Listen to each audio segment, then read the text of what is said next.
तो WWE SummerSlam night 2 हमें देखने मिलते हैं जहां पर शो को स्टार्ट करते हैं द गेम ट्रिपल एच आते हैं और यहां पर उनका एक ही क्वेश्चन रहता है हमेशा, आर यू रेडी। और ये चीज बोलते हैं यहां पर हमें देखने मिलता है, बहुत ही बढ़िया वाले यहाँ पायरो फटते हैं और उसके बाद जो क्राउड है हमें देखने मिलता है जब आर यू रेडी बोला क्राउड ने पूरा बोल दिया और बहुत ही बढ़िया तरीके से ट्रिपल एच किक ऑफ करते हैं, यहाँ पर स्टार्ट करते हैं SummerSlam की नाइट 2 को। और हमें यहाँ पर देखने मिलता है पहला मैच रिया रिप्ली वर्सेस इयो sky versus Naomi for the world heavyweight championship. और इस मैच की अगर हम बात करें तो मैच बहुत ही ज्यादा बढ़िया था।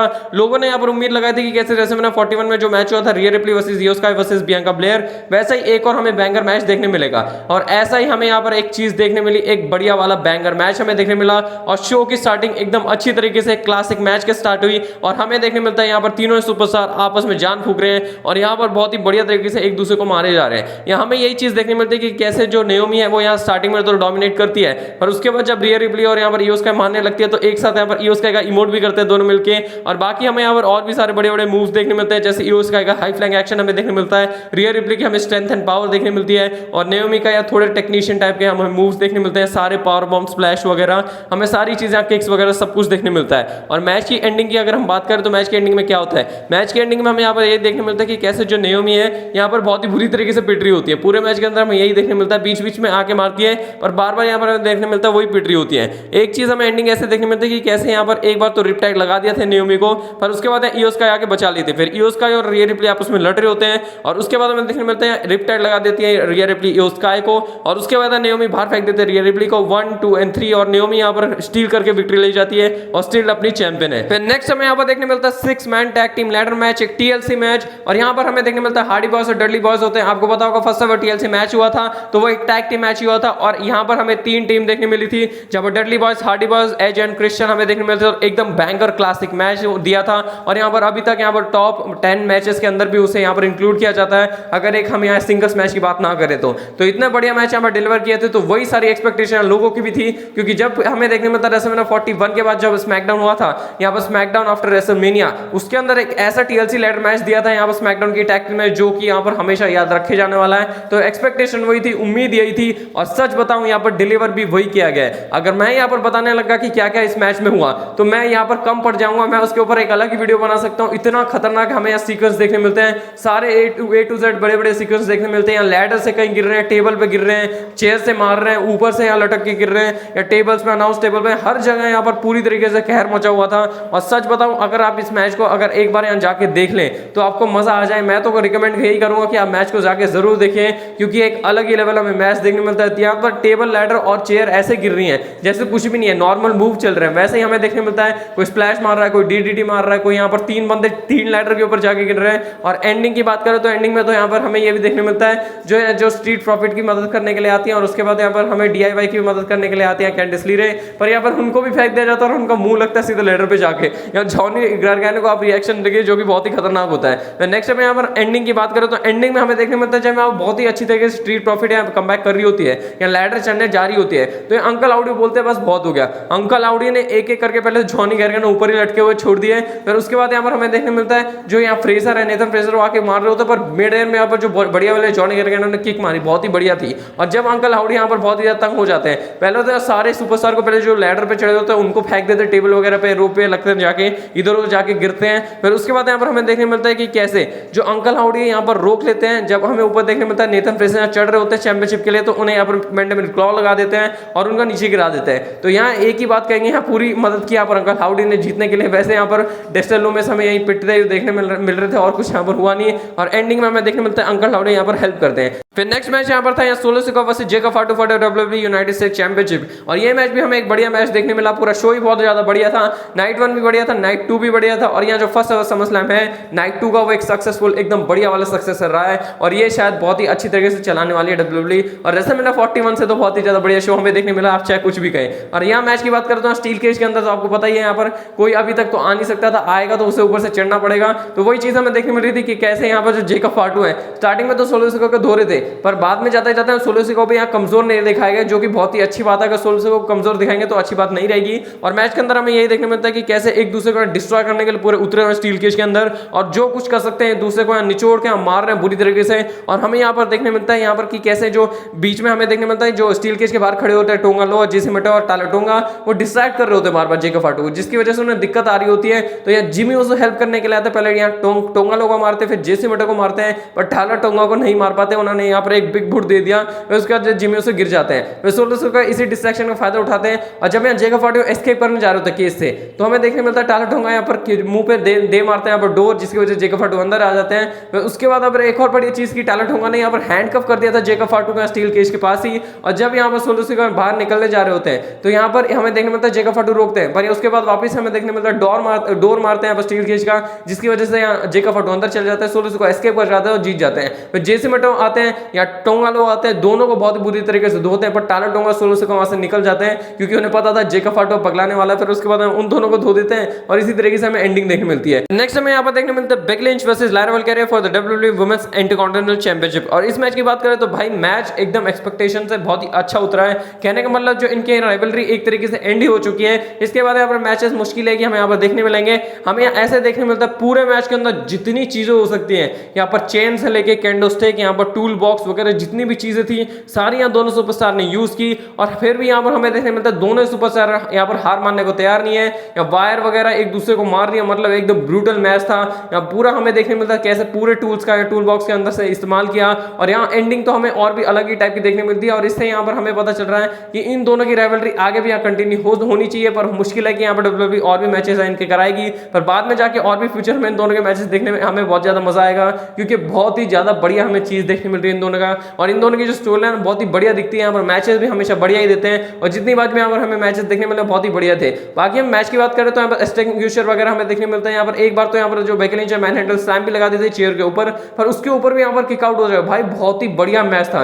यहाँ हमें देखने मिलता है जो लायरा वल्किरिया अपना फिनिशर नाइट विंग मारती है, पर यहाँ पर बाहर लगता है, अंदर लेके नहीं जा पाती है लायरा वल्किरिया। फिर उसके बाद यहाँ पर जब हॉकी स्टिक से मार रही होती है बेकी लिंच, तो बेली यहाँ रोकने के लिए आती है, क्योंकि बेली यहाँ पर तंग हो चुकी है बेकी लिंच से। पर यहाँ पर उन बेली को क्या पता था, उन्हीं की वजह से हमें देखने में लगा कि बेली की डिस्ट्रैक्शन यहाँ पर जो भले ही यहाँ पर लायरा वल्किरिया को बचाने के लिए आई हो, पर वही उन्हें यहाँ कॉस्ट करा देगा। और उसके बाद हमें देखने मिला बेकी लिंच रिटेन कर जाती है। ये पक्का है लायरा वल्किरिया और बेली अलग प्रोग्राम में जाएंगे और बेकी लिंच अलग में। तो नेक्स्ट टाइम यहाँ पर देखने मिलता है Dominik Mysterio versus AJ Styles for the intercontinental championship. और यहाँ पर जो एजे स्टाइल्स यहाँ पर एडी गुerrero वाला यहाँ पर लुक लेके आया ना भाई, बहुत ही बढ़िया।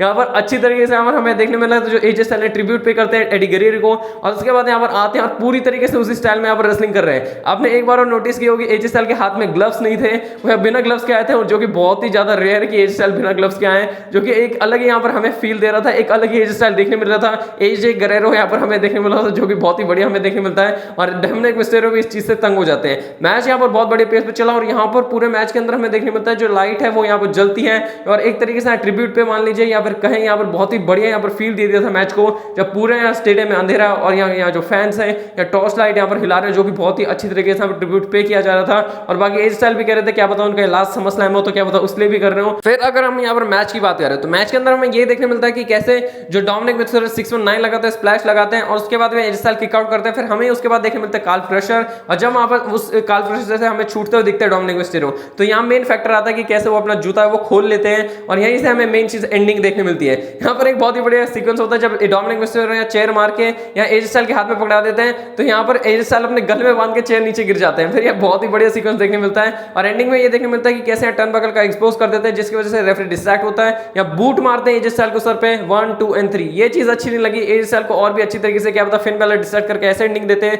पर एंडिंग हमें ऐसी ही देखने मिली। जो भी है ठीक है, डोमिनिक मिस्टीरियो भी थोड़ा यहाँ पर हमें देखने मिला अपग्रेड होते देखे एज स्टाइल को हरा के। फिर सीधा आता है यहाँ पर हमें देखने मिलता है मेन इवेंट समरस्लैम नाइट 2 का फर्स्ट एवर मेन इवेंट देखने मिलता है नाइट 2 का, जो कि समरस्लैम का जो कि बहुत ही ज्यादा बड़ी चीज थी। स्टेफनी मैकमैन आती है, स्टेफनी मैकमैन आके यहाँ पर इंट्रोड्यूस करती है, और यहाँ पर जो मैच है हमें देखने मिलने वाला फर्स्ट एवर समरस्लैम नाइट 2 का मेन इवेंट वो स्टार्ट होता है, और स्टेफनी मैकमैन अच्छी तरीके से यहाँ पर हमें देखने मिलते हैं स्टार्ट करती हैं। कोडी रोड्स आते हैं, जॉन सीना पहले यहाँ पर वही काले वाले थीम में आते हैं, पर लोगों को लगता है ये क्या हो रहा है, काले वाले थीम में क्यों आ रहा है जॉन सीना, अच्छा हो गया ना।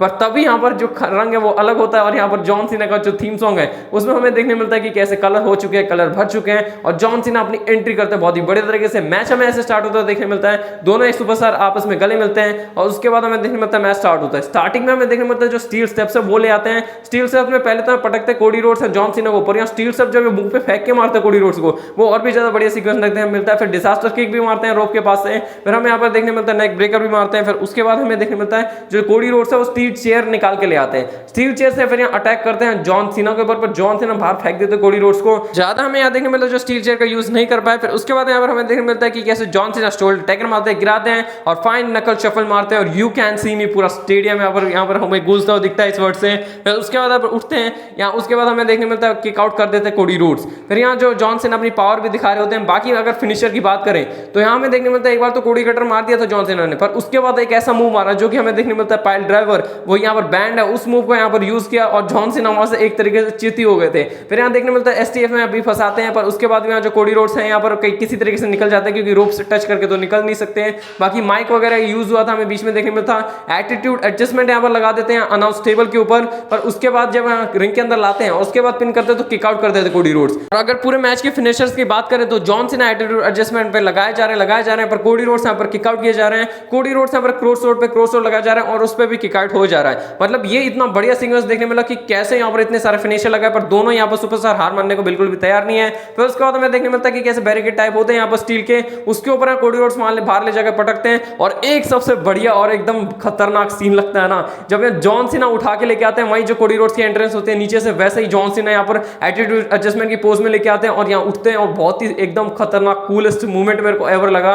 उठा के लाते हैं, फिर एटीट्यूड एडजस्टमेंट लगा देते हैं रैम के ऊपर और उस पर यहाँ पर फिर रिंग के अंदर लेके जाने लगते हैं। रिंग के अंदर लेके जाने लगते हैं तो 3 लगातार क्रॉस रोड पे यहाँ पर जॉन सीना ने किक आउट किया, जिसपे रोमन रिंग्स किक आउट नहीं कर पाया था रेसलमेनिया 40 में, उसमें जॉन सीना ने किक आउट किया। यहाँ से समझ में आ गया था भाई मैच कुछ अलग ही लेवल का हो चुका है और ये एकदम बड़े मैचेस में लिखा जाने वाला है। फिर यहाँ रोप यहाँ खोल देते हैं, फिर उसके बाद हमें देखने मिलता है क्रॉस रोड के ले जाते हैं, उस पर भी यहाँ जॉन सीना को किक आउट कर देते हैं। यहाँ रोप नीचे वाली खुल चुकी है, फिर जॉन सीना यहाँ पर 3 एटीट्यूड एडजस्टमेंट लगाते हैं, 2 यहाँ पर नीचे और ऊपर सुपर ए भी लगाते हुए दिखते हैं और उस पर भी किक आउट हो जाता है। भाई जो एंडिंग चल रही थी ना भाई, कोई प्रेडिक्ट नहीं कर पा रहा था क्या होने वाला है इस मैच के अंदर। फिर हमें एंडिंग ऐसे देखने मिलते हैं, दोनों सुपरस्टार टेबल पे गिरते टॉप रॉप से, क्रॉस रोड लगाते कोडी रोड्स 1 2 and 3 और इसी के साथ यहाँ पर जो जॉन सीना है उनके यहाँ पर 17 title reign, never seen 17 title reign होती है खत्म। या इमोशनल मूवमेंट होता है, जॉन सीना से ज्यादा इमोशनल हो जाते हैं कोडी रोड्स वहां पर रोने लगते हैं, बहुत ज्यादा इमोशनल होते हैं कि उन्होंने यहाँ पर जॉन सीना को हरा दिया है। और यह पासिंग द टॉर्च मूवमेंट हमें देखने मिलता है, यहाँ पर सारी चीजें देखने मिलती है कि कैसे ठीक है, यहाँ पर कोई बड़ा धमाका नहीं देखने मिला,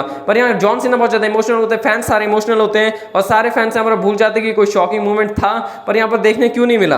पर यहाँ पर हमें एंडिंग जब जॉन सीना वहां से जाने लगते हैं तब भी एक ऐसा थीम सॉन्ग हिट होता है जो कि यहाँ पर सपना लग रहा है, अभी तक सपना लग रहा है कि ये सच्ची में हो गया है, कि सच्ची में हमें ये चीज देखने मिलने वाली है। ब्रॉक लेसनर का रिटर्न, ब्रॉक लेसनर का थीम सॉन्ग हिट होता है, पूरा क्राउड पागल है। थंडर स्टॉर्म हमें देखने मिलता है, कैसे यहाँ थंडर स्टॉर्म आ चुका है पॉप्स का, इतना खतरनाक यहाँ पर चेयर मिल रहे हैं जो घर पे टीवी बैठ के देख रहे हैं जैसे कि मैं और आप लोग, भाई वो तो अलग ही लेवल का था। वहां पर तो यार समझ में ना रहा सच्ची में हो गया है, अभी भी ऐसा लग रहा था सपना है। और यहाँ पर देखने मिलता है ब्रॉक लेसनर नए लुक के साथ आते हैं, लेदर जैकेट पहन के, काउबॉय हैट पहन के रिंग की तरफ यहाँ पर आगे आते हैं, हंसते हैं यहाँ पर जॉन सीना को देख के। फिर उसके बाद एक एक करके पहले लेदर जैकेट निकालते हैं, फिर उसके बाद हमें देखने मिलता है यहाँ पर जो काउबॉय वाली कैप है उसको निकालते हैं और उसके बाद यहाँ पर जो ब्रॉक लेसनर घूरते हैं और सीधा अंदर घुस जाते हैं रिंग के अंदर, उठाते हैं जॉन सीना को, F5 लगाते हैं और इसी बढ़िया तरीके से समरस्लैम नाइट 2 की मेन इवेंट की एंडिंग देखने मिलती है कि हमें फाइनली देखने मिलने वाला है Brock Lesnar versus John Cena for the one final time. और यहाँ इसी तरीके से हमें देखने के बाद यहाँ पर जॉन सीना नीचे गिरे होते हैं, ब्रॉक लेसनर खड़े होते हैं। समरस्लैम की नाइट 2 की एंडिंग इतनी धमाकेदार हो सकती है ये बहुत ही कम लोगों ने सोचा होगा।